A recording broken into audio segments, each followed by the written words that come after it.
প্রভু যিশুর নামে আপনাদের সবাইকে অভিনন্দন জানাই। বিশ্বাস করি সদাপ্রভু আপনাদের সবাইকে ভালো রেখেছে।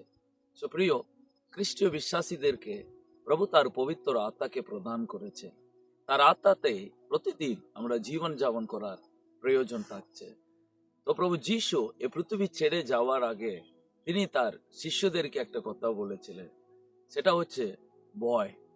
ভয়টা কিভাবে আমাদের জীবনটাকে আর ঈশ্বরের পথে চলতে একটা সাধারণভাবে জীবনযাপন করতে এ ভয় আমাদের জীবনে অনেক প্রকারের প্রভাব ফেলতে পারে। সেটা খ্রিস্টীয় বিশ্বাসীদের জীবনের ক্ষেত্রেও ওটা আরো একদিকে বেশি, কারণ যিশু সেটা নিয়ে বলেছিলেন। কারণ ভয় এমন একটা জিনিস, সেটা আমাদের জীবনটাকে উঠতে এবং আমরা ঈশ্বরের আদেশকে বিশ্বাস করতে আমাদেরকে অনেক সময় একটা নেগেটিভ প্রভাব ফেলতে পারে। যখন পুস্তকাতে এই 14 সেখানে 27 পদ যিশু এরকম বলেছিলেন, শান্তি আমি তোমাদের কাছে রাখিয়ে যাইতেছি, আমারই শান্তি তোমাদিগকে দান করিতেছি।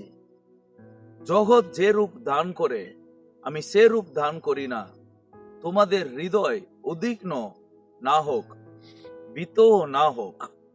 তো প্রভু যিশু এখানে তিনি বলছেন, আমি তোমাদেরকে শান্তি দিয়ে যাচ্ছি।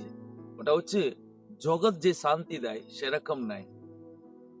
এবং তোমাদের হৃদয় উদ্বিগ্ন না হোক, তার মানে তোমাদের হৃদয় কোনো ট্রাবল না হোক।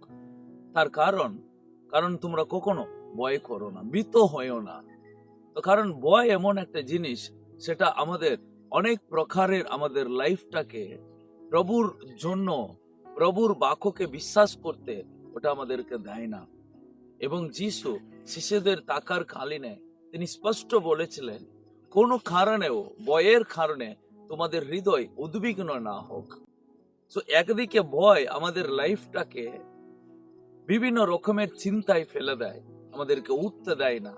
মানুষের দেখবেন অনেক রকমের ভয় থাকে, ভবিষ্যৎকে নিয়ে ভয় থাকবে, বা অশুভ শক্তিকে নিয়ে তার একটা ভয় থাকবে, এবং তার লাইফে যে কোনো জিনিসটা করতে গেলে তার একটা ভয়টা তার সর্বদাই তার লাইফে একটা প্রভাব ফেলে থাকে।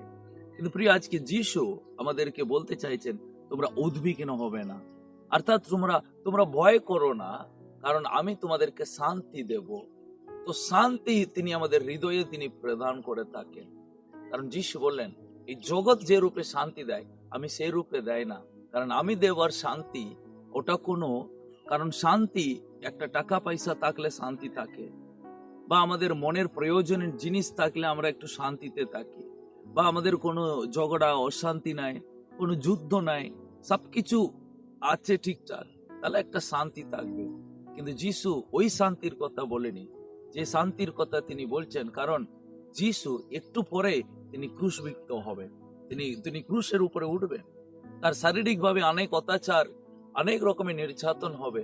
কিন্তু যিশু বলছেন, ওই সব পরিস্থিতি মধ্যেও ঈশ্বর তোমাদেরকে নিয়ন্ত্রণে রাখবে। তার মানে গড ইজ কন্ট্রোল। তিনি সবকিছুকে নিয়ন্ত্রণে রাখার ঈশ্বর। যদি পরিস্থিতি যদি আমাদের বিপরীত হয়ে উঠলেও যিশু আমাদেরকে তিনি বলেন, তুমি ভয় করো না। সুপ্রিয়, আজকে যদি কোনো পরিস্থিতি আপনাকে ভয়ের মধ্যে ফেলে থাকে, ও এটা কি হয়ে যাবে, এটা কি করে আমি ঠিক করে নিতে পারি, কিন্তু প্রভু আমাদেরকে একটাই বলেন, তুমি ভয় পেও না, তুমি ভীত হয়েও না, আমি তোমাকে শান্তি প্রদান করব। তো তাই প্রিয়, আজকের দিন যদি ভয় আপনার জীবনটাকে কোনো খারাপ প্রভাব যদি ফেলে, আপনি প্রভুর দিকে তাকিয়ে একটাই কথা বলুন, এই ভয় আমাকে কোনো ক্ষতি করতে পারবে না প্রভু, কারণ আমার বিশ্বাস তোমার উপরে। সুপ্রিয়, এই বাক্য আপনাদের জীবনে অনেক আশীর্বাদ। God bless you.